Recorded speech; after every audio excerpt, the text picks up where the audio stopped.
Hello, friends. Welcome to Science Talk. I am your host and resident oceanographer, Jim Massa.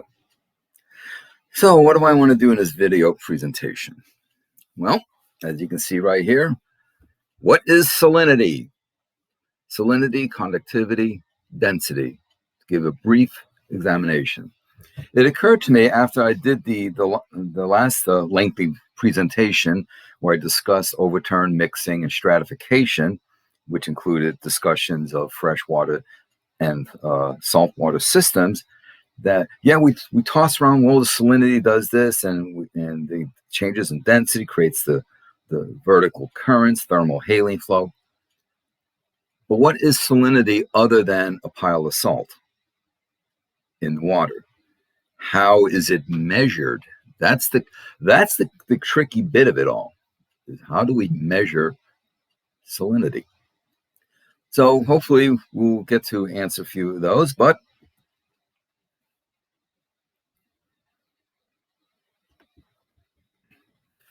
basic definition. Salinity is the total concentration of all dissolved salts in water. These electrolytes form ions, positive, negative, as they dissolve, each with a positive and negative charge.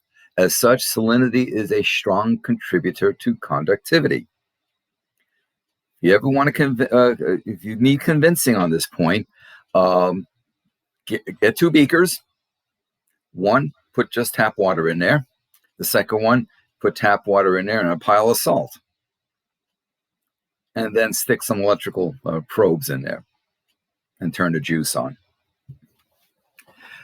You can measure the current in the beaker with the salt dissolved in the water.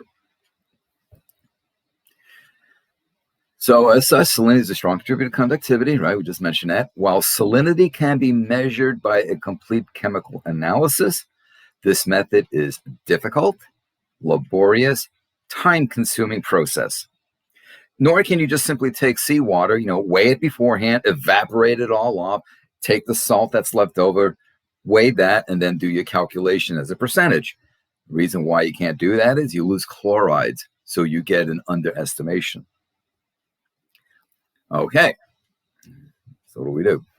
So how is it measured? How is salinity measured? More often, it's not measured directly, but is instead derived from conductivity measurements. This is known as practical salinity. These derivations compare the specific conductance of a sample to a salinity standard such as seawater. Salinity measurements based on conductivity units values are unitless, but are often followed by the notation of practical salinity units, or PSU. In oceanography, we use an instrument called a CTD, which stands for conductivity, temperature, and density. Now, CTDs come in all sorts of sizes, and they're pretty much cylindrical, but they come in various sizes depending on where you're going to use them. Basically, the deeper you need to take measurements, the bigger will be the unit. It needs to withstand the pressure as you lower it. So what is a CTD? Now, I've used these, very handy. CTD, as I said, are basically cylindrical. They're full of instruments. And basically, there are openings in the instrument that allows the salt water to enter the unit where it can have its temperature measured. It has its conductivity measured. And while it's doing all that, there's software and all this kind of stuff there that it makes a recording of the data against depth and makes a graph.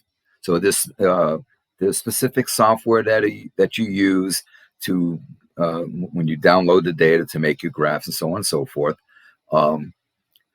And so you have the cylinder. It's attached to a heavy-duty cable. There's a heavy weight at the bottom, so it pulls it down vertically. And you lower it. And you lower it to however deep you need it to go. And it takes a vertical profile. So if you're running, say, a transect, and let's say you're running a transect and you want to take a vertical profile, say, every 500 meters. Okay, you start at one point, You lower the thing all the way down to the desired depth. Let's say it's several hundred meters or so. You pull it up. You click the switch to basically stop recording for that data set. Move the vessel to the next location. Turn the unit back on. Lower it. Repeat, and just repeat this process until you get a transect, however long that transect is. Could be several kilometers, however long it could be.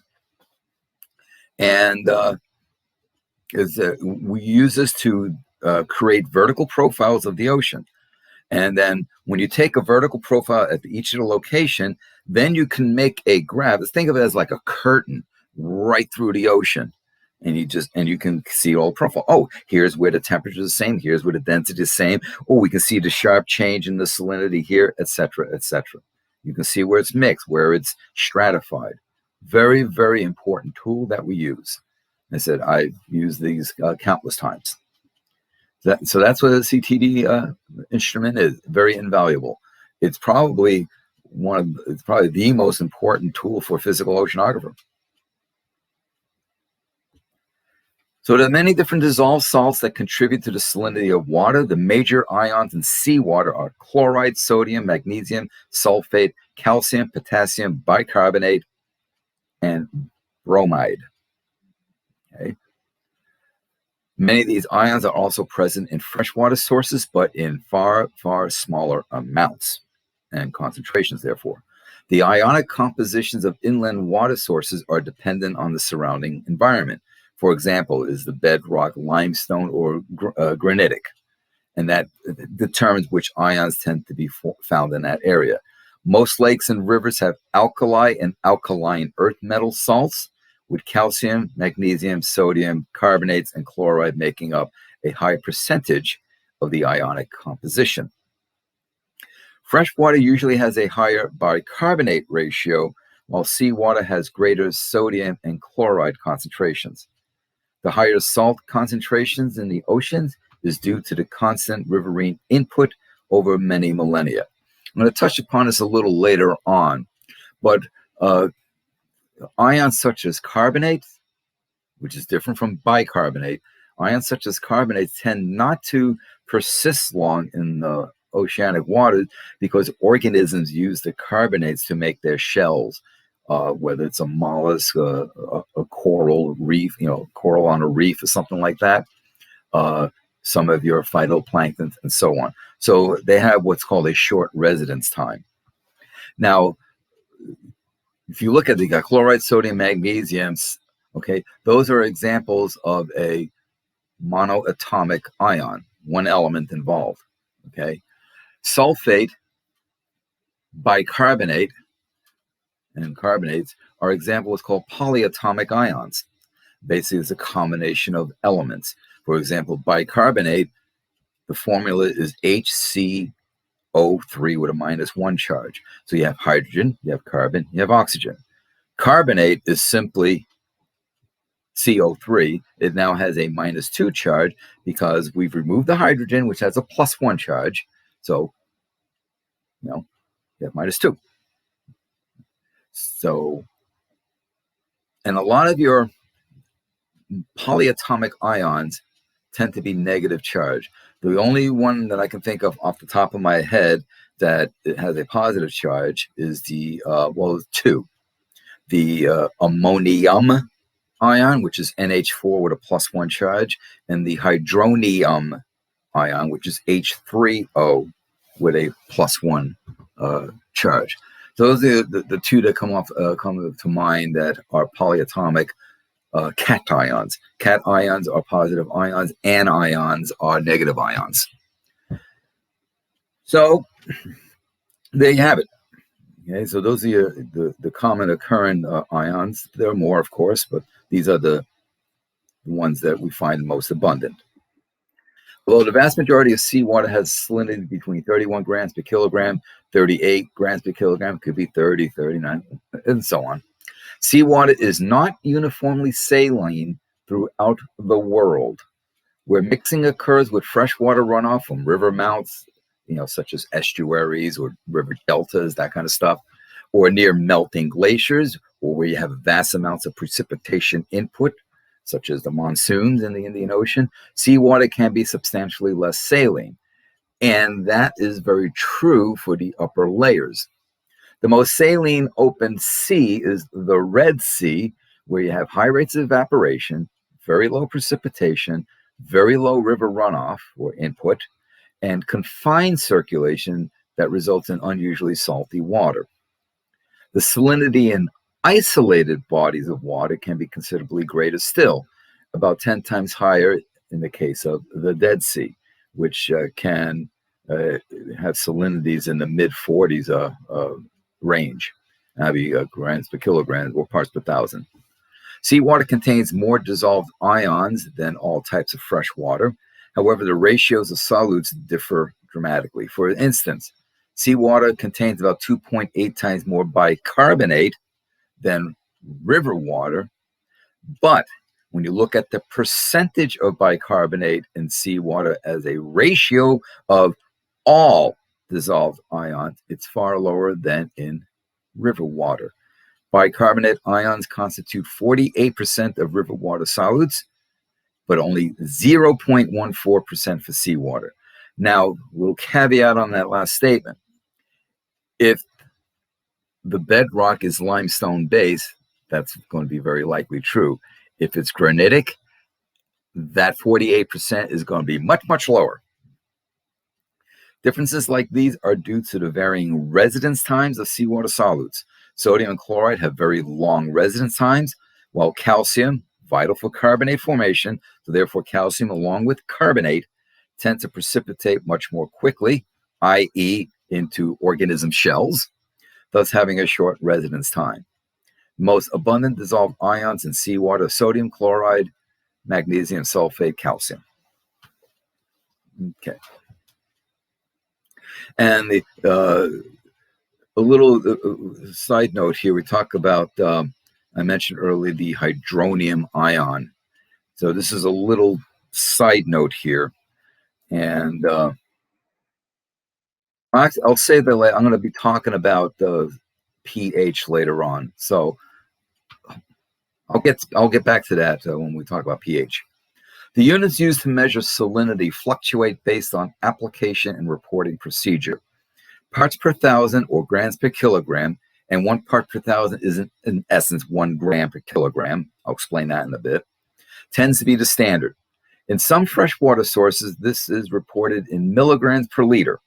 There are problems with that, which we'll get to in a moment. Salinity values are also reported based on the unitless practical salinity unit, the PSU, as I mentioned earlier.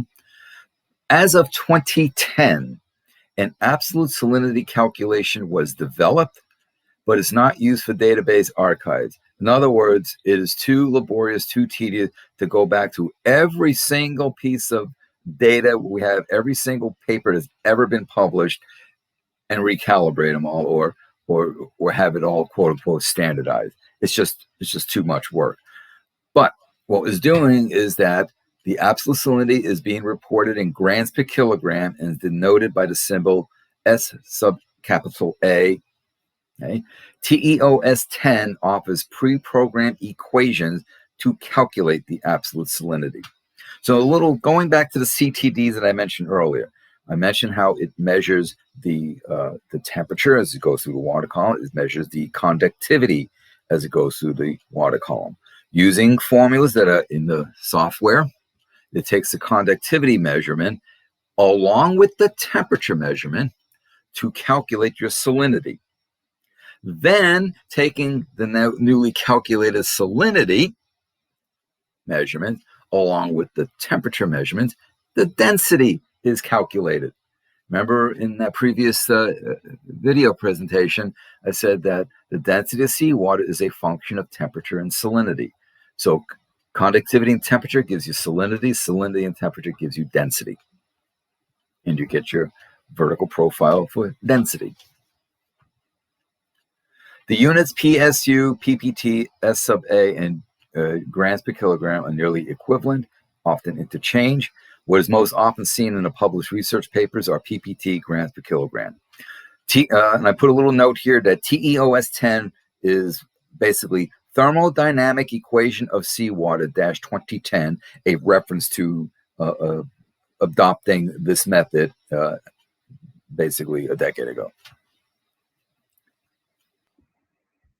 While practical salinity scale is acceptable in most situations, a new method of salinity measurement, this is a little further developing on the absolute salinity that we just talked about. And this TEOS 10 determines absolute salinity as opposed to the practical salinity derived from conductivity.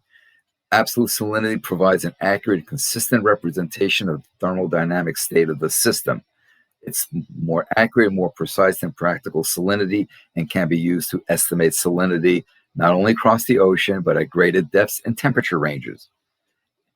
It's derived from a Gibbs function, which requires complex calculations, but offers more useful info. I'm not going to get into the Gibbs function, but in the old CTDs used to basically get the conductivity and convert it quickly into a PSU.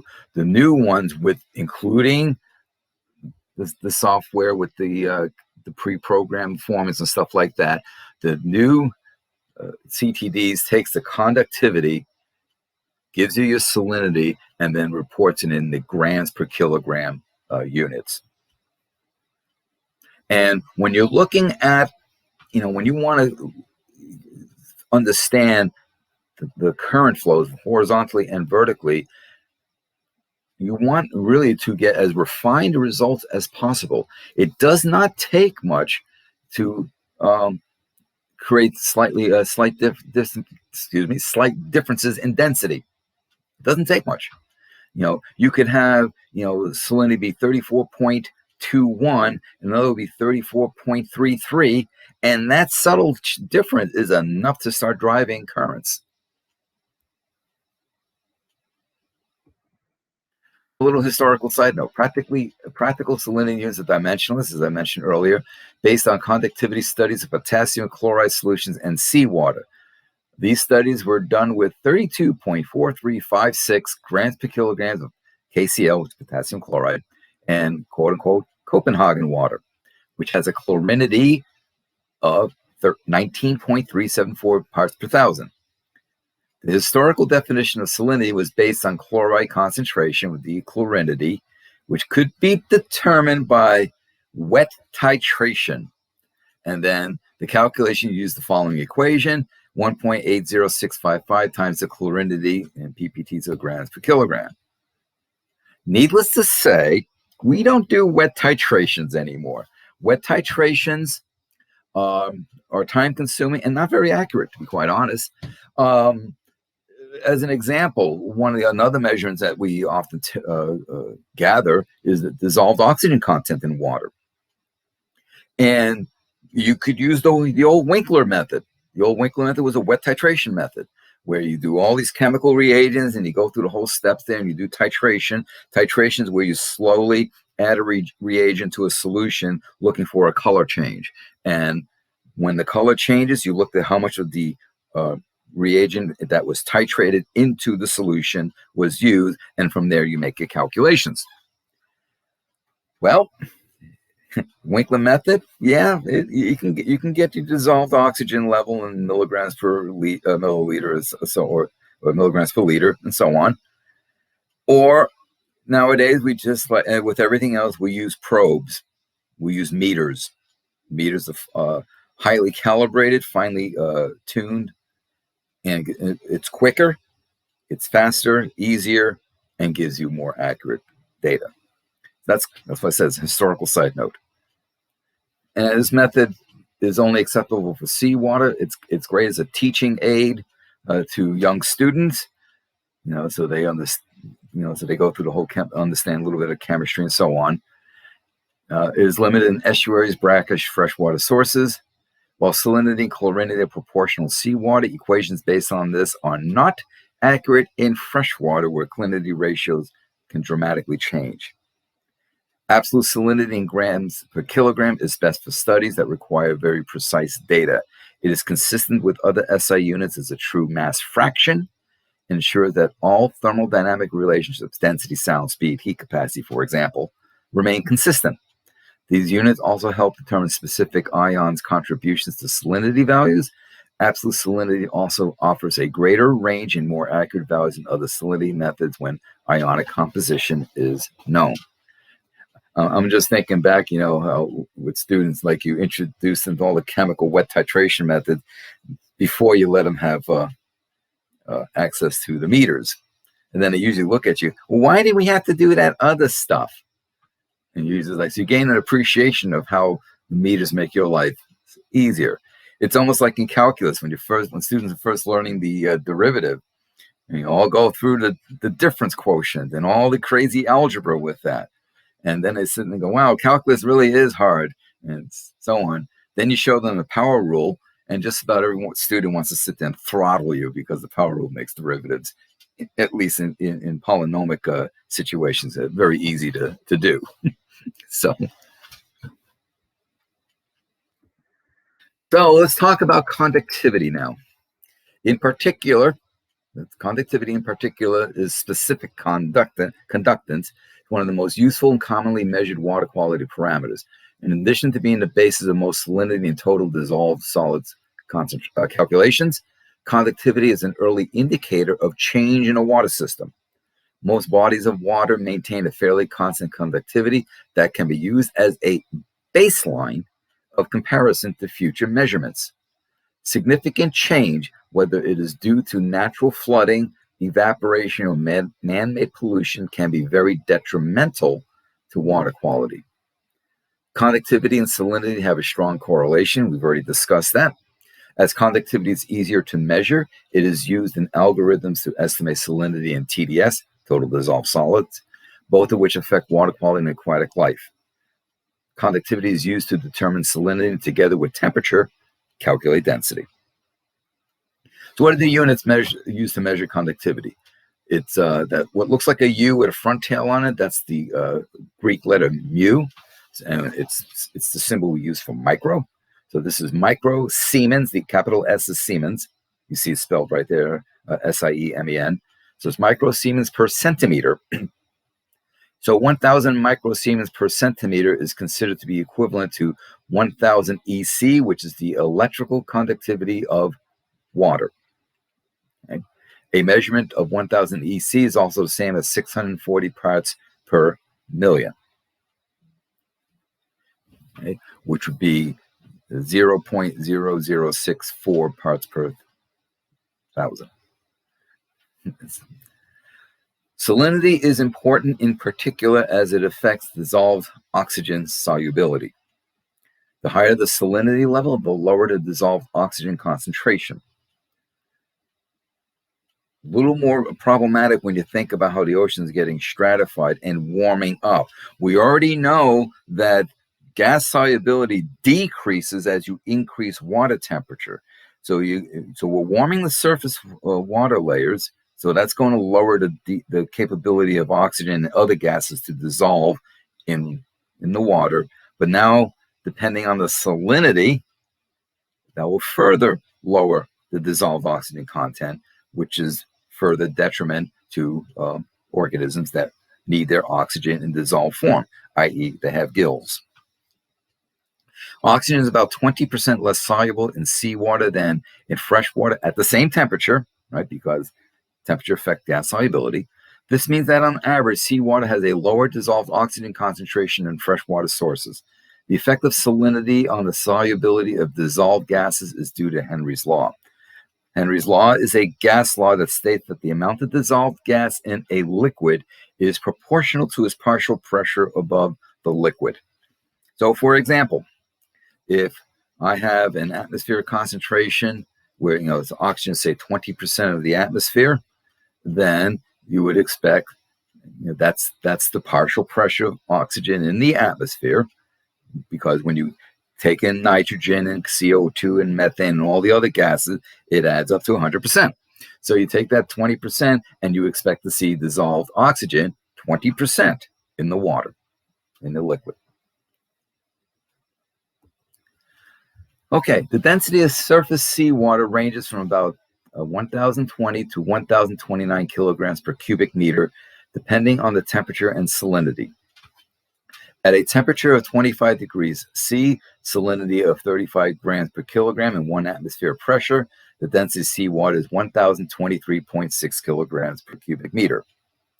Deep in the ocean, under high pressure, seawater can reach a density of 1,050 kilograms per cubic meter or higher. This is density. This is not salinity values.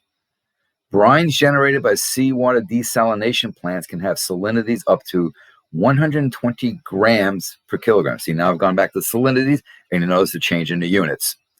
The density of typical seawater brine of 120 grams per kilogram salinity at 25 degrees C and atmospheric pressure is 1,088 kilograms per cubic meter. This creates its own environmental issues. Basically, what's happening is desal plants take the water, they remove the salts, so now you have fresh water, which you can then use for drinking and irrigation, what have you. And what does it do with the salt? It dumps it back in the ocean. So now what you're creating is you're creating hyperosmotic situations for organisms, and this will basically be very, very detrimental to the organisms. They're not able to properly regulate their osmolarity, so they can't maintain proper osmotic balance, and they can die. Seawater pH is typically in a range 7.5 to 8.4. Speed of sound in seawater is about 1,500 meters per second versus about 330 meters per second in air at a roughly 1,000 kilopascal pressure, about 1 atmosphere. And of course, the speed of sound depends on the water temperature, salinity, and the pressure. Just some other things to mention there. But I want to talk a little bit about the pH here. I mentioned earlier that one of the ions found, the hydronium ion, that has an important aspect in pH. We've all been hearing about the acidification of the ocean. Okay? We all know that the CO2, as it mixes into the ocean, the pH is decreasing, i.e. the acidity of the ocean is increasing. Carbon dioxide plus water creates carbonic acid. CO2 plus H2O gives you H2CO3. That acid then dissociates into proton, hydrogen plus 1 charge, and a bicarbonate ion, right? We talked about bicarbonate ion earlier, which is HCO3 with a -1 charge. Okay. Now, the proton quickly joins up with a water molecule. So proton, H plus H2O gives you H3O, which is the and with a +1 charge, which is the hydronium ion. So what is pH? pH stands for the measurement of protons. That's what the H is for. The mathematical definition for pH is the negative log in base 10 of the concentration of protons, or H plus, the H plus ion. In water, every 10 million molecules, 1 out of every 10 million water molecules will dissociate into a proton, H plus the hydroxide ion, which is OH -1. And of course, the proton quickly hooks up with one molecule to form the hydronium ion. Now, you have 1 per 10 million. 10 million, written math using exponential notation, is 10 to the 7. When you have 1 over 10 to the 7, that is the same thing as saying 10 to the -7. The minus in the exponential location tells us it's 1 over. So those are 1 over 10 to the 7 is equivalent to saying simply 10 to the -7. So now we take the negative log in base 10 of 10 to the -7. Well, in exponential laws and rules, we can take the exponential phrase, bring it down in front of the base as a coefficient. So now I have negative the -7 times the log in base 10 of 10. Well, minus -7 becomes +7. So what about the log and base 10 of 10? What about that expression? Another rule of log say that when you have a log in a certain base and you take in the log of its own base, it equals to 1. In other words, the log and base 10 of the number 10 is equal to 1. Just like the natural log of E, which is the natural base log, 2.718282, etc. The natural log of E is equal to 1. The log in base 2 of 2 is equal to 1. The log in base 7 of 7 is equal to 1. You get the idea. So now we have 7 times 1. This is why a pH of 7 is called neutral, because you have equal amounts of positive charges, protons, and negative charges, hydroxide ions. Right? It dissociates 1 to 1. So when there is more protons than hydroxide ions, the values of the pH decreases. Notice it becomes more acidic. So pHs less than 7 are acidic. When the concentration of protons is less than hydroxide, then the pH is greater than 7. And 7 is called, when you have pH greater than 7, it's called alkaline. Sometimes basic, but alkaline is a preferred term. That's the basis of the pH scale. 7 is neutral because you have the water dissociating to equal amounts of protons and hydroxide ion, but when protons are greater than hydroxide ion, the pH will be less than 7 and acidic. When protons are less than hydroxide ion, the pH will be greater than 7 and alkaline. So there you have it.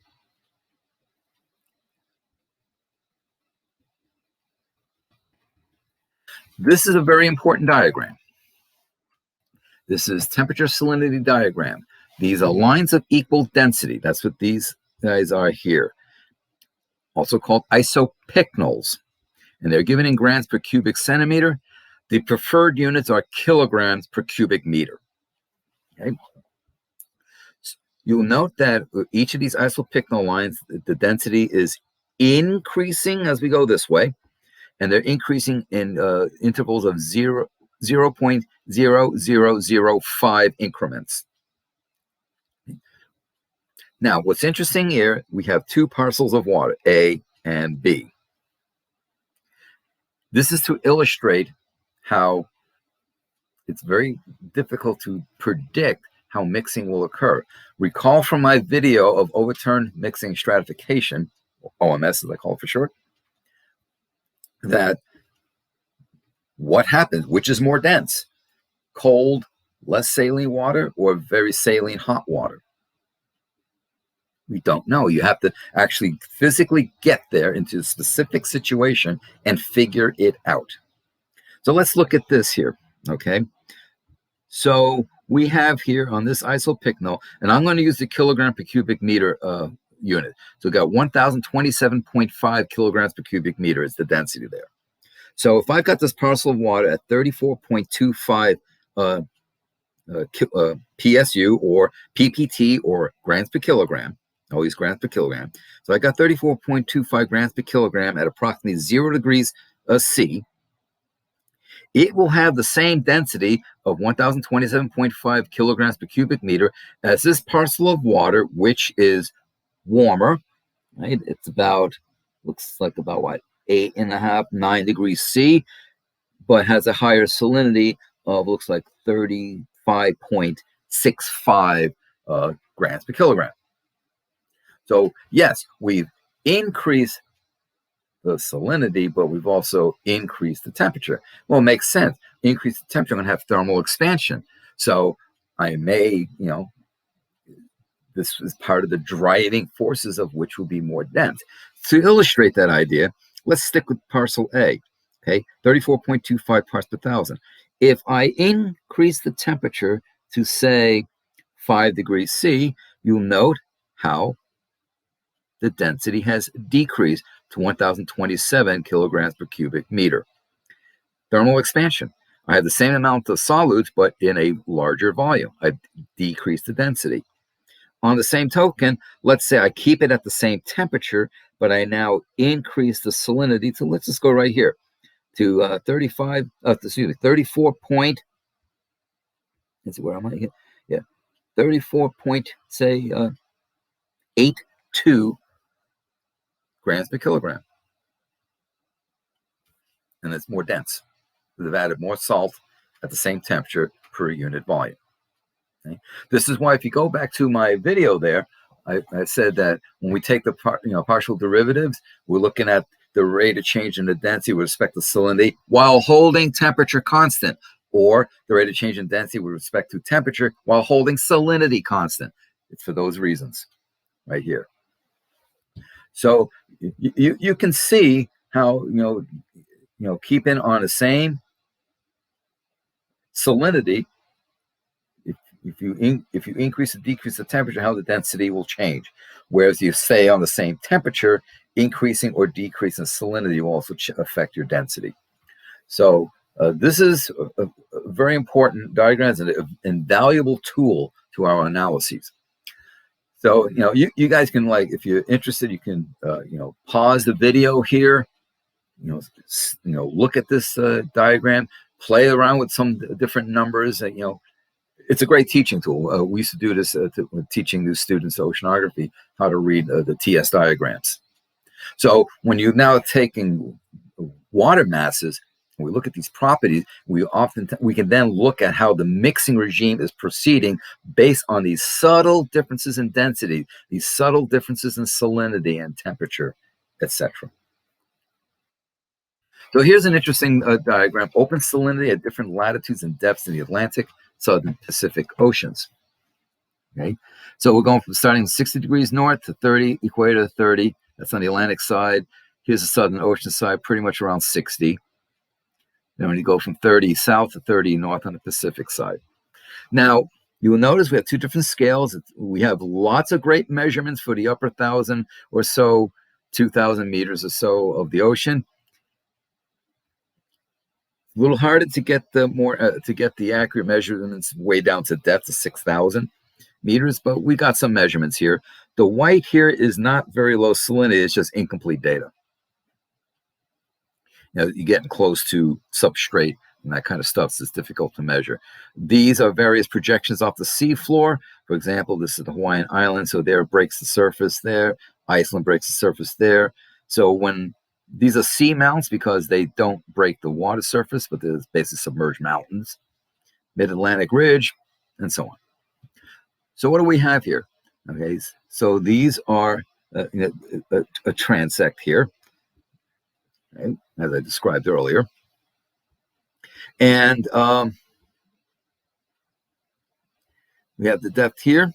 You can see it gets to be a less refined scale on here. About 1,000, anywhere from 1,000 to 1,500, sometimes 2,000 is where you typically find a permanent pycnocline in the ocean. And you can sort of see hints of it about here and so on. So what we're looking at here, you see some contours here and so on. This is well mixed here, but look at what's going on here. Look what's really happening here, right? This is a very strong halocline. Look at all these. This is very strongly stratified water right here, down to about 400 or 500 meters or so. Very strongly, very tight. This is also stratified. This is also stratified. Here, Southern Ocean, pretty well mixed. This is pretty much well mixed here. You notice we're seeing basically better mixing regime when we go to the higher latitude. When we get to the lower latitudes, we see some stratified water. This is interesting. This is part of the, this could be a signal of the North Atlantic deep water. It gets, it's cold and salty, it sinks, and then buoyant forces, it finds levels of its similar density, and it finds that depth and flows at that depth. So this is to kind of give you an idea. I described for you earlier that, when using a CTD, you do per vertical profile, you make a transect, you move along however hundreds of meters you wish to, run another, and then you put them all together. Well, that's kind of how this is all created here. So this is showing surface salinity, mean surface salinity annual, PSU from the World Ocean Atlas. And you see this here? You see this here? You see this here? A little bit there. That corresponds to this, this, and that. In other words, these are the middle of the gyres. Gyres are biological deserts, but gyres are convergence zones. Convergence zones, you don't have much upwelling. So you tend to get, and plus they're close to the tropics, right? Here's the equator. There's 30, 60, 90, right? There's 30, 60, 90. So you can see between 0 and 30, 0 and 30, you get some very strong stratification. This graph shows the subtleties a little better. The only thing it doesn't show the Arctic Ocean. Look up here, see how low the salinity is for the Arctic Ocean. Up here in the northeastern Pacific, a lot of rainfall, riverine input, snow melt, that kind of stuff. Mediterranean is very high salinity in the 38 grams per kilogram realm. Here you can see even better. Look at the very strong halocline leading to pycnocline here, and this is in the middle, 1, 2, 3, 4, middle of those gyres. Southern Ocean is pretty, of all the major oceans, has the least saline, 33.5 to 34 parts on average, a little around there or so. You can see how the Atlantic, especially this gyre in the North Atlantic, we're pushing 37. And it gets a little less as you go up into this area here. This is part of the Jin Sea. So we start getting that melt water off of Greenland that's now reducing this surface salinity. You can see it's about 31, 32 in the Pacific. Its highest, obviously closest to the coast, because that's where you get your freshwater input. So that makes sense. So again, you can pause the video and study this graph in more detail, but just kind of give you an overall feel for this, for what's going on here. Where do the values for density come from? Freshwater has a density of about 1 gram per cubic centimeter. Density of freshwater varies, being slightly less than 1 gram per cubic centimeter. Freshwater is most dense at 4 Celsius, which I discussed in my OMS video, which is where we find density to be about 1 gram per cubic centimeter or slightly above it. Unless refined research is required, we usually take it to be about 1. There are 100 centimeters per meter. Thus, there are 100 cubed, and 100, of course, is 10 squared. So 10 squared cubed equals 10 to the 6th, or 1 million cubic centimeters per cubic meter. A note about exponents. When you have a base raised to an exponent, and that's further raised to another exponent, you multiply the exponents. So 10 squared cubed is equal to 10 to the 2 times 6, or 10 to the 6th. If I had 10 squared times 10 cubed, then we add the exponent. That's be 10 to the 2 plus 3, or 10 to the 5th. Now, if I have 10 squared times 8 cubed, I have 10 squared times 8 cubed. I have different bases, so I can't combine the exponents. So if there is 1 gram per cubic centimeter, there will be 1 million grams per cubic meter. Since 1,000 grams equals 1 kilogram, there are thus 1,000 kilograms per cubic meter, right? Just divided through by 1,000.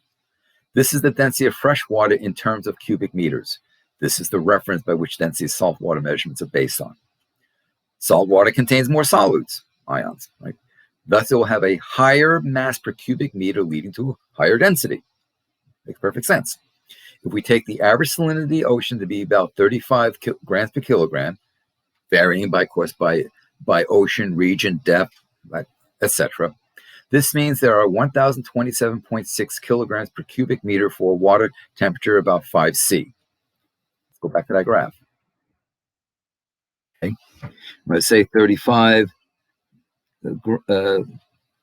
grams per kilogram and about 5C. So that puts me right there. As you can see, the nearest ISO pick is 1027.5. I'm about there. So that's going to be a little more, say 1027.6. Okay.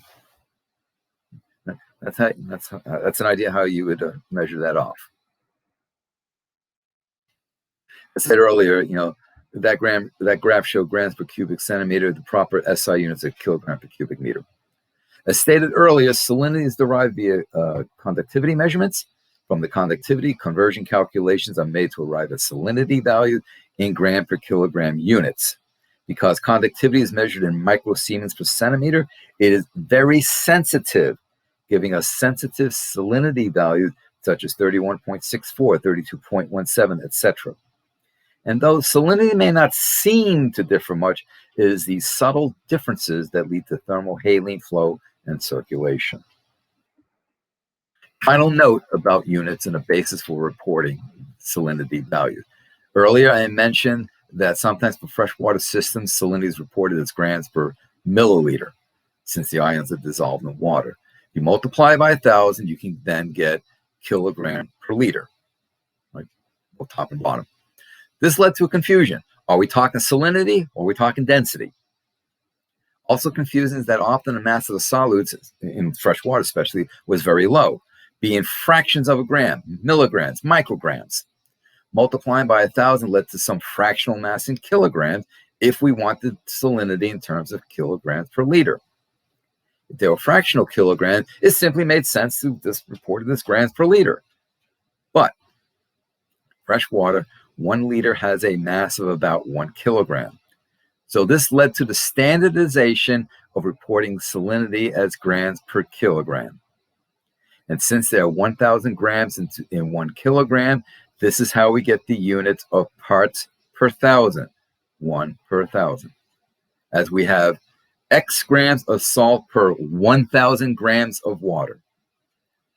And this is why parts per thousand and grams per kilogram are interchangeable. The tendency nowadays is to report salinity as grams per kilogram. This distinguishes it from density, which is usually 1,000 whatever, XX, 1,025 kilograms per cubic meter. This is to minimize confusion. So now, basically, we're reporting salinity as mass per mass. Density is mass per volume, which is how we all learned it in grade school, right? D, density equals mass per volume. So that's why we have the standardization now of grams per kilogram. Then when we see that, there's no confusion. We're talking salinity. If I see kilograms per cubic meter, we're talking density. And boom, it's clear cut, no problem. Little side note. A cubic meter of seawater is also called a steer. Note the spelling. A steerdrup is a unit to quantify mass flow of water. It is 1 million cubic meters of water flowing past a point per second, or 1 million steers per second. And no, we're not talking cattle. It is used to measure the volumetric rate of transport in ocean currents. This is useful. It's not just, how much volume of water is being moved, but we can do things of what's the concentration of nitrates? What's the concentration of chlorophyll? So we can actually now quantify the rate of transport in whatever chemical species we may be interested in. This is a very useful, and when you consider the size of the ocean and the volume involved, this is a very useful measure that oceanographers use, be it a physical, chemical, biological oceanographer. As an example, let's say I have a cubic meter of water, and let's say it's stacked too high, and let's say it's stacked,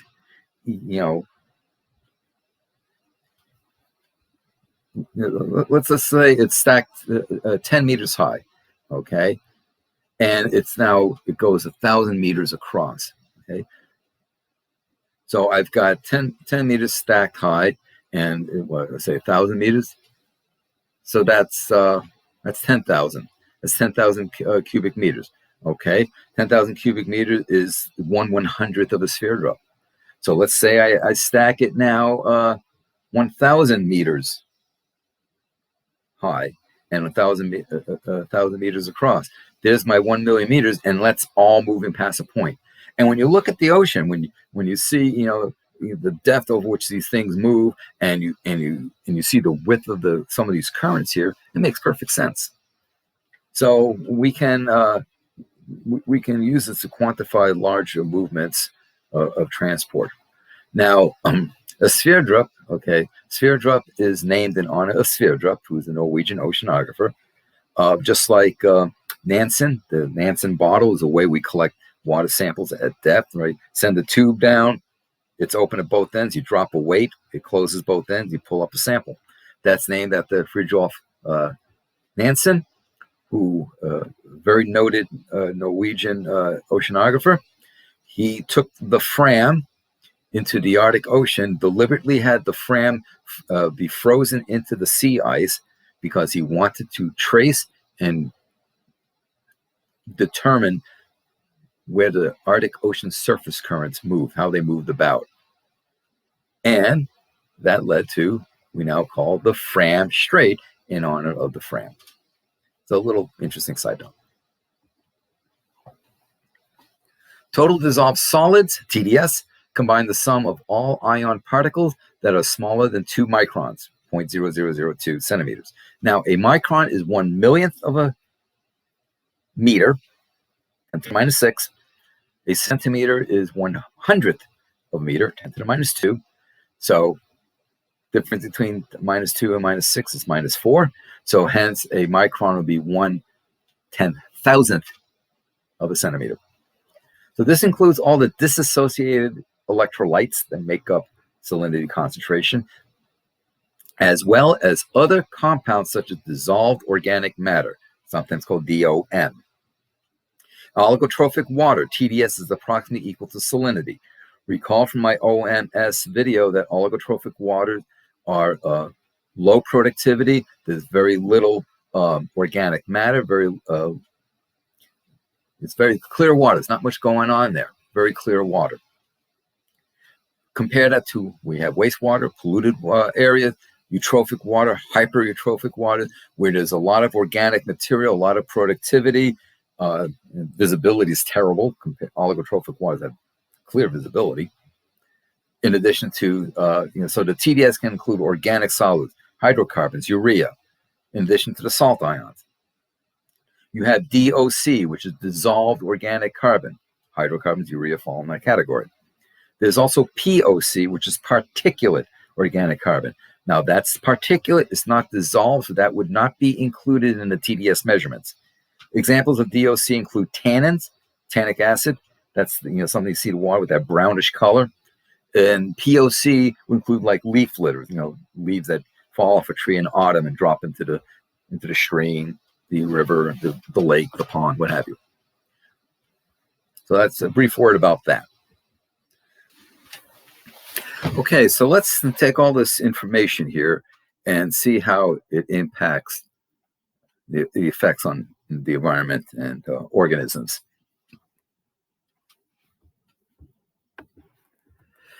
So, as I discussed earlier, that the dissolved oxygen capabilities in seawater is less than in fresh water at the same temperature. So seawater cannot hold as much dissolved oxygen as fresh water due to its high salinity. So we're going to, for the purposes of this graph, we're going to assume the same salinity. Okay? The DO levels are function of temperature and salinity, just like density is a function of temperature and salinity. So obviously with fresh water, we have a salinity less than 0.5 grams per kilogram. Now, what we see here in both curves, here's the fresh water, there's the seawater, the blue line there. This grayish area is kind of a transition from the fresh to the seawater, so think of it as brackish. Okay, so, going into the brackish water. So we have milligrams per liter on the vertical scale. And what we notice in both curves here is that as you increase the temperature, solubility of the oxygen decreases, right? That's established. Gas solubility decreases with increased water temperature. Now you throw in salinity, and salinity further depresses the DO level in oceanic waters. So when you take into account that we're really heating up the surface layers of the water, so much so that it's doing what? It's decreasing how much oxygen can be held in solution, right? Dissolved oxygen means oxygen in solution in the water. So that is not good for organisms that have gills and require to take their oxygen in solution from the water. So that is not good. And that's what this graph is showing. Very basic graph, but to get the idea across. So most aquatic organisms can only tolerate a specific narrow salinity range. The physiological adaptation of each species is determined by the salinity of its surrounding environment. Most species are stenohaline. That means they can only tolerate a narrow range in salinity values. So they're exclusively freshwater or exclusively saltwater. However, there are few organisms that can adapt to a range of salinities. Such organisms are euryhaline. These euryhaline organisms can be anadromous, catadromous, or true euryhaline. Another interesting note, if an organism is stenohaline, usually it is also stenothermal, meaning that it can only tolerate a narrow temperature range. And usually if they're euryhaline, they're also eurythermal. They're able to tolerate a wide range in temperature. Just an interesting, says something about the physiology. Anadromous organisms live in salt water but spawn in freshwater. Best known example is salmon. Catadromous species are the opposite. They live in freshwater, then migrate to saltwater to spawn. Best known example are eels. They will go from the rivers, they swim to the Sargasso Sea, they do their spawning, and they return. True euryhaline species can be found in saltwater or freshwater at any point in their life cycle. Estuarine organisms are true euryhaline. They can handle salinities from fresh all the way up to pure, full, blown out oceanic water and anything in between. Euryhaline species live in or travel through the estuaries where the saline horizontal zonation is evident, meaning we're seeing a change in the salinity as you go horizontally, like say follow down the coastline or something like that. In those situations, any halocline will be vertical. I'll have more to say about that in a bit. Salinity levels in an estuary can vary from freshwater to seawater over a short distance. The variations can be horizontal or vertical, such as when the tide moves in or out. While euryhaline species can comfortably travel across these zones, any stenohaline organisms found cannot, and they're typically found at one end of the estuary or the other, the freshwater end or the full oceanic end. Salinity tolerances depend on the osmotic processes within an organism, i.e. its physiology. Fish and other aquatic life that live in fresh water, which has low conductivity, are hyperosmotic relative to the environment. That means the concentrations of salt is higher in their tissues relative to the concentration of salt in the environment. Take it as a percentage. Hyperosmotic defines a cell's ability to eliminate water-retained ions. Thus, these organisms maintain higher internal ionic concentration than the surrounding water. On the other side of the spectrum, salt water, which is high conductivity, organisms are hypoosmotic relative to the environment, and they maintain a lower internal ionic concentration than seawater. Euryhaline organisms are able to adapt their bodies to the changing salt level. That is no small feat, that the physiology can do what is needed. Save water, get rid of water. Save salts, get rid of salts. It's amazing. Each group of organisms has adapted to the ionic concentration of their respective environments and will absorb or excrete salts, absorb or excrete water as needed. Let's consider freshwater fish / organisms. They produce very copious diluted urine because they are hyperosmotic to the environment. So since the concentration of salts is less in the environment than in the tissue, The tendency is for water to flow into the tissues, flow into the cells of the organism to try and equalize the concentration. You know, it's trying to get to what's called an isoosmotic situation. So freshwater fish have a tendency to absorb water from the environment. So they need to get rid of excess water frequently. As I said earlier, they produce very copious urine.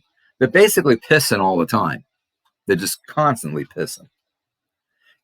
And the urine is extremely diluted, not much salt, if any, at all in the urine. Marine organisms, fish, have the other problem. Because the concentration of salts is greater in the environment, there's a tendency for fluids to be pulled out of their tissue, the water to be pulled out of their cells and tissue and into the environment. They're losing water to the environment. So they produce very little urine, but the urine that is produced is extremely concentrated. Right? As I said, they tend to lose water to the environment. So marine fish need to save water in their tissues. Thus, they drink a lot of water and then excrete the salts. There are specialized cells on their gills called chloride cells. I'm guessing you're probably deducing from the name what the function is. The chloride cells help, along with the kidneys, the chloride cells help in excreting excess salts. So freshwater organisms, they save the salts, get rid of the water, and so they're pissing all the time. Marine organisms are saving water, getting rid of the salts. They produce very little urine, but it's highly concentrated, and they're drinking water. Now, salmon, they hatch in fresh water. They come out as sac fry, still have the egg, the yolk sac attached, then become the alevins. Then they go through a parr stage. As they grow, they're moving further down the river, closer to the ocean. They now are called smolts. Now, they can't just swim into the ocean because thus far their physiology has been that of a freshwater organism. They're pissing a lot, saving the salts. Now, if they go into the ocean, they have to be able to now adapt so that they save the water, get rid of the salts. That change in the physiology has to take place before they venture into the ocean, and that process is called smoltification, which is why when the adults, after being 3 to 5 years out at sea, and they come back to spawn, they go back up the rivers, right? They have an arduous journey swimming against the current to get to their natal stream that they hatched out of. It takes there's a lot of physiological abuse in that. It's very tiring. They also put a lot of energy into gamete production. And they're now in fresh water, so the physiology is all effed up. They're used to, saving water, get rid of salt. Now they're starting to save water, which is going to basically bloat them.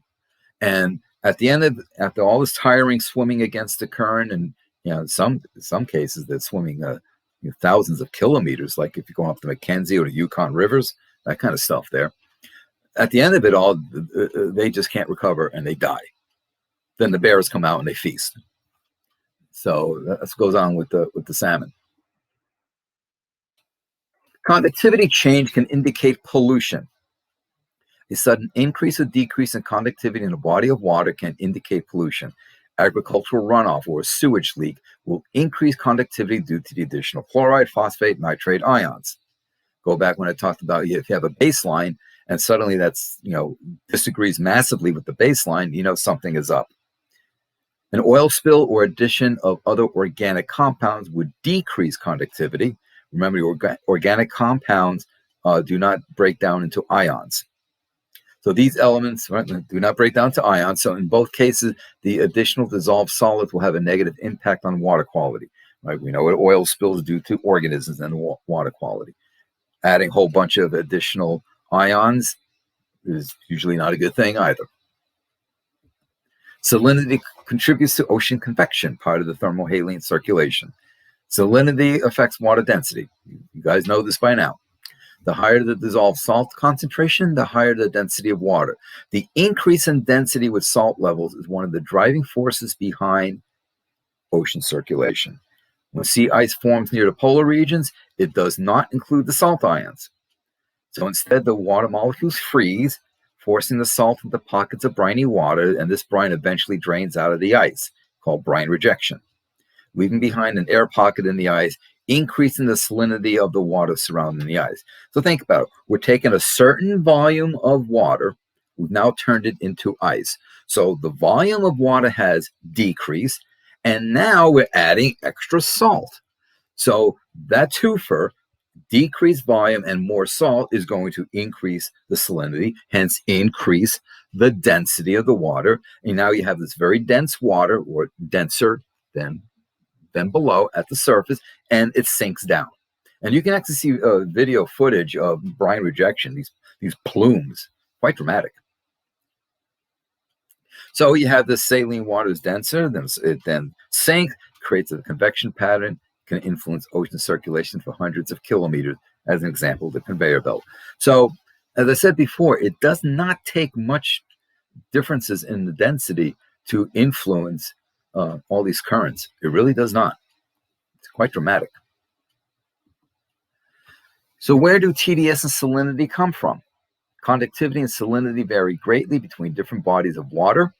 Most freshwater streams and lakes have low salinity and conductivity values. Oceans have high conductivity, high salinity, due to the high number of dissolved salts present. So what are the sources for freshwater conductivity salinity? Streams and rivers, normal conductivity levels comes from the surrounding geology, any erosional processes that takes place. Clay soils will contribute to conductivity, while granite bedrock will not. The minerals in clay will ionize as they dissolve. Granite remains inert. Likewise, groundwater inflows will contribute to the conductivity of the stream or river depending on the geology that the groundwater flows through. Groundwater that is heavily ionized from dissolved minerals will increase the conductivity of the water into which it flows. For example, if the geology is that of limestone, groundwater percolating through that will dissolve the calcium carbonate, which adds nicely to conductivity. If it's flowing through granite, not so much. Like New England. New England is known for granitic bedrock. Midwest is known for limestone bedrock. And for salt water, its sources for conductivity and salinity. Most of the salt in the ocean comes from runoff, sediment, tectonic activity. When a plate's separated, you got a little bit of a effluent of water that moves in and contains ions. Rain contains carbonic acid, which can contribute to rock erosion, little dissolution there of minerals, and therefore ions result. As rain flows over rocks and soil, the mineral and salts are broken down to ions carried along, eventually making their way into the ocean. Hydrothermal events along the bottom of the ocean contribute to dissolved minerals.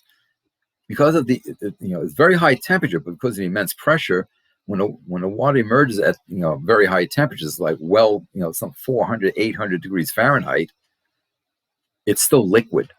It's not a gas because of the immense pressure, but it's contributing. Hydrogen sulfide, as an example, is a major mineral there, and ions and so forth. And as the plumes, it dissolves in solution, but as the plume carries away from the hot source, it quickly cools down and it quickly precipitates out. But some does stay in solution. So as the hot water seeps out of the vent, it releases the minerals with it. Submarine volcanoes can spew dissolved minerals and carbon dioxide into the ocean.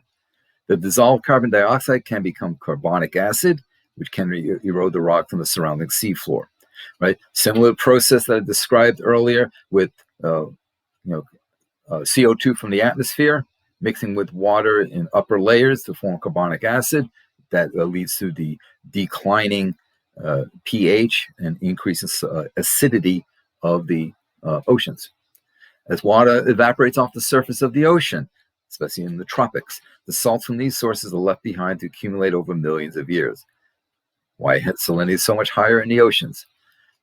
And you have all these riverine inputs for eons and epochs and so on. So it all accumulates in the ocean, and that's why the ocean has the salinity it does, much, much higher than fresh water. Discharges such as pollution can also contribute to salinity and TDS, as wastewater effluent increases salt ions, oil spill increases total dissolved solids. Causes of conductivity fluctuating. Conductivity is dependent on water temperature and salinity/TDS. Water flow, water level changes can also contribute to conductivity through their impact on salinity. Water temperatures can cause conductivity levels to fluctuate daily. In addition to its direct effect on conductivity, temperature influences water density. We know about that. These, of course, can lead to stratification. Stratified water can have different conductivity values at different depths. Especially if you're going through a halocline, if the salinity is less at a shallower depth than it is on the other side of the halocline, so will the conductivity be less at the shallower depths. Water flow, whether it's from a spring, groundwater, rain, confluence, or other sources, can affect the salinity and conductivity of water. Likewise, reductions in flow from dams or rivers, diversions, can also alter conductivity levels. Water level changes, such as the tidal stages and evaporation, will cause salinity conductivity levels to fluctuate as well. Salinity and stratification. Temperature and salinity levels alter water density. I discuss this at great length throughout a lot of my videos, and thus contribute to water column stratification. Just as a decrease in temperature increases water density, an increase in salinity will produce the same result. In fact, the change in water density due to salinity increase of 1 PSU, or 1 gram per kilogram, is equivalent to the density change due to a 4 degrees Celsius decrease in temperature. So in other words, if I have a body of water, and let's say I increase the salinity by 1 gram per kilogram, to get the same change in density, I would have to increase the water, cool the water down by 4 degrees C while holding the original salinity level. In other words, changes in salinity is very sensitive. Water density is very sensitive to changes in salinity, more so than changes in temperature. Remember, the specific heat of water, it takes considerable energy to cool it or warm it. Doesn't take much, adds a bunch of salt in there. So water density, especially in the ocean, is extremely sensitive, more sensitive to subtle changes in salinity than changes in temperature. You have to change the temperature much more to achieve the same effect as a smaller change in the salinity. And that is a key aspect when we study thermohaline flow.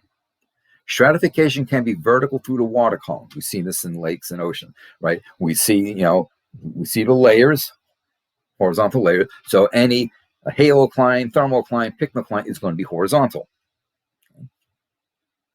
Stratification can be so it can be vertical through the water column, or it can be horizontal in the estuaries.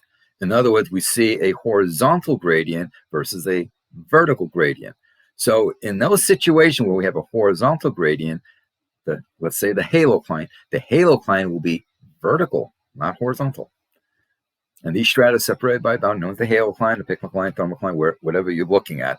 The halocline divides layers of water with different salinity levels. When salinity levels differ by a great amount, usually due to a particular fresh or saline inflow, halocline develops. The halocline often coincides with a thermocline or pycnocline, and/or. These clines mark the depth at which water properties, temperature, salinity, density, undergo a sharp change. Please watch my Let's Talk Overturn Mixing and Stratification video, where I discuss all of these at great length. And if you haven't watched it already, what are you waiting for? Okay, so let's now consider estuaries. They're unique in that they can have a horizontal or vertical haloclines. Vertical haloclines are present when salinity levels decrease as the water moves into the estuary from the open ocean. Vertical haloclines often occur when tides are strong enough to mix the water column vertically for uniform salinity, but the levels differ between the freshwater and oceanic sides of the estuary.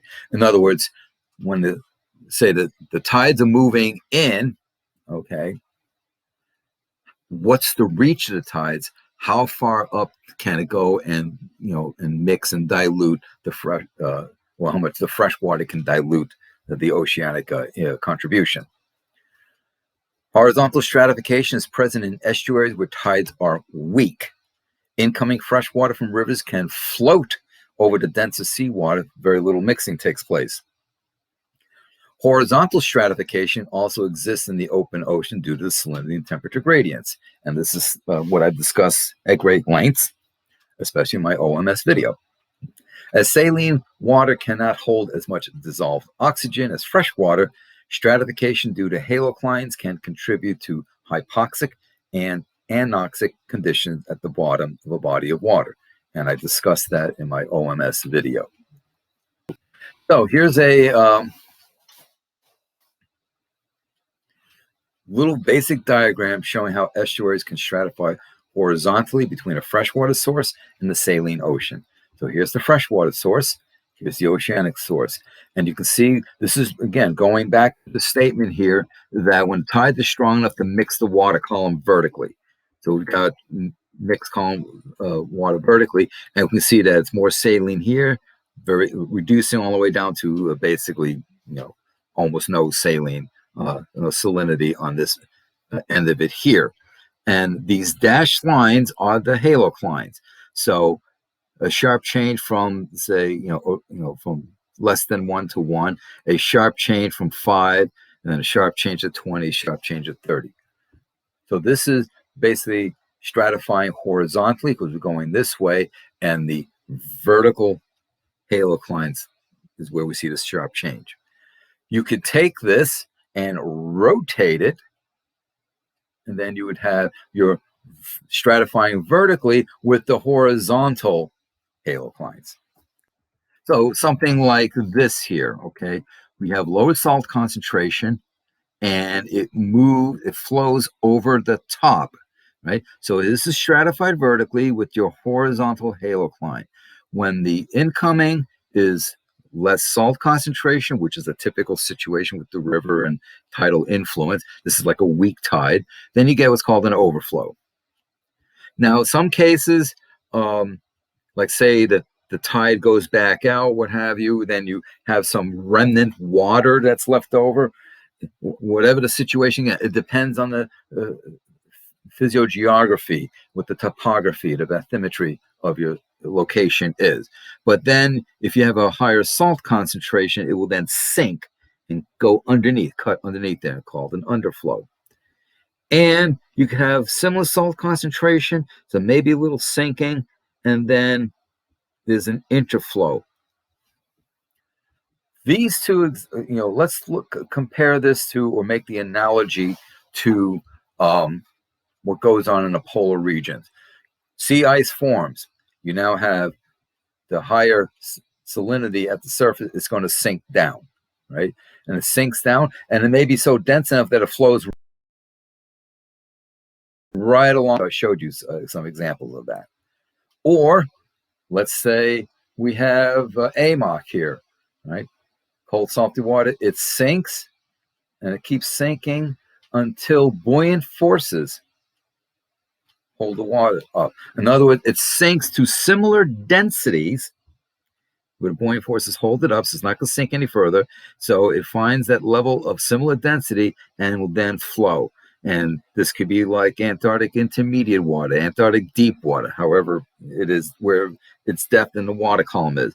So this is a good example of finding buoyant forces, finding that this is similar density at that depth. So the salinity of an inflow can contribute to stratification, as I showed here. This is vertical stratification, horizontal halocline. Fresh water flowing to salt water will float, while salt water flowing to fresh water will sink. That's what this one is showing. For estuaries, part of the tidal cycle influence what's taking place, basically. Sometimes, depending on the situation, yes, where you can have all three going on at different times of the day, different times of the cycle, tidal cycle. But I'm using the analogy dense water in the polar region sinking down, like this could be off Antarctica, for example, or when AMOC is sinking.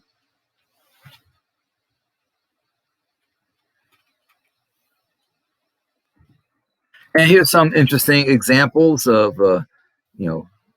distilled water, melt the snow, tap water, potable water in the U.S., freshwater streams, and so on.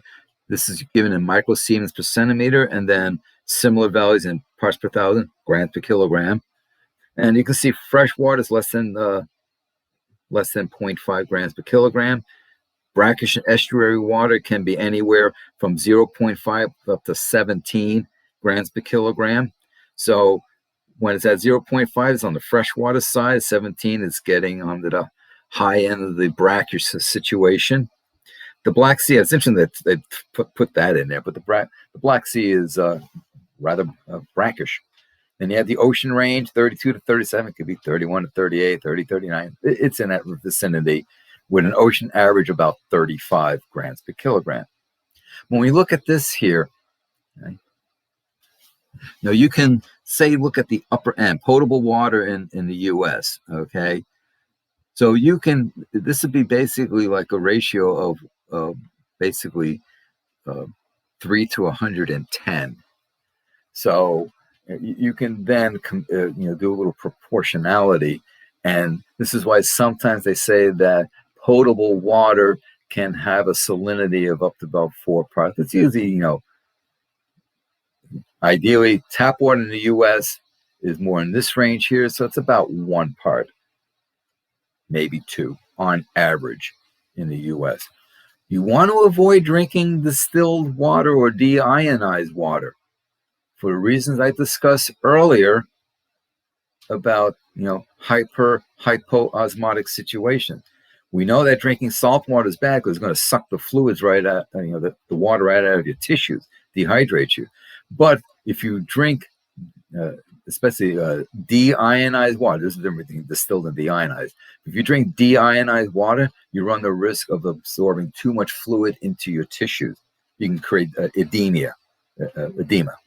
That's tissue swelling. So you need to be careful about that as well. So you need a little bit of salt in the water you drink to get that isoosmotic situation. So tap water in the U.S. is in this realm here, which is about 0.5 to 1, maybe 2, especially potable water in the U.S. is up to even 4, what have you. And you can see the range for freshwater stream, which is why you can drink freshwater streams, etc. Melted snow has some ions in it, obviously. So, never drink salt water, never drink deionized water.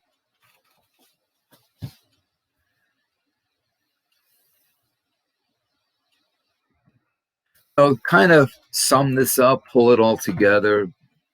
In general, fresh water has a low conductivity, seawater has a high conductivity. Freshwater has a wide conductivity range due to geology effects. Freshwater that run through granitic bedrock will have a low conductivity. Clay and limestone soils and bedrock can contribute to higher conductivity values in freshwater due to the input of calcium, magnesium, carbonate ions. Some saline lakes, for example, the Caspian Sea, exist due to restricted outflow. The conductivity of these lakes is dependent on the specific ionic composition present. Now, why is the Caspian Sea called the Caspian Sea? That goes back to the Roman times. As they're expanding their empire, they came across this body of water and they said, hey, it's a sea. It's salty. Even though it's really an inland lake that happens to be saline. The conductivity of estuaries tends to be the most variable, as they are constantly influenced by freshwater, saltwater flow, tidal, etc. The conductivity of seawater is dependent on the salinity and temperature of the water. Measurements will vary between the equator and the poles, as well as with depth, due to conductivity's dependence on temperature. As with conductivity, the expected salinity of a body of water can only be estimated. Ocean salinity values can vary between 30 and 38 PSU, 39, what have you, or PTT, right? PPT, or grams per kilogram. Grams per kilogram now being the preferred way to report the values. Variations in salinity are a function of latitude, depth, and temperature. and you can throw in pressure in it as you go in deeper and deeper. The surface salinity of the ocean is dependent on rainfall, evaporation, riverine input, melting snow, melting ice. And these different salinity values contribute to ocean circulation and global climate cycles. Even though they're subtly, the differences are subtle, it is enough. So, there you have it. I wanted to not just tell you, not just go, okay, salinity is a pile of salt and we're done. No, I wanted to get across to you that it's difficult to make these measurements, but we're improving, of course, as instrumentation and how we standardize things, especially. But I wanted to share with you what salinity is, how we measure it, what influences it, the influences salinity has on organisms and the environment. And so I hope, and you can go back to this video, you can pause it at some of those graphics that I have included in here. If you want to study it, play with some of the numbers in the graphs, so examine the horizontal salinity distribution if you care to. Look at the TS diagram, that kind of thing. But I hope you got a better handle, better understanding of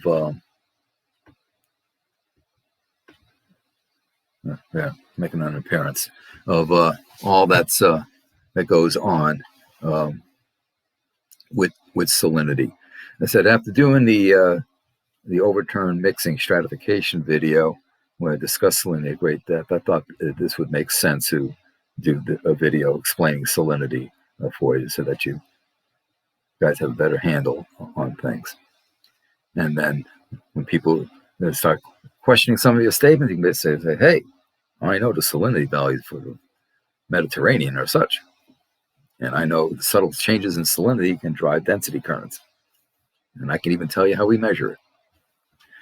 So I hope you found this informative. And thank you for your time. We'll talk soon.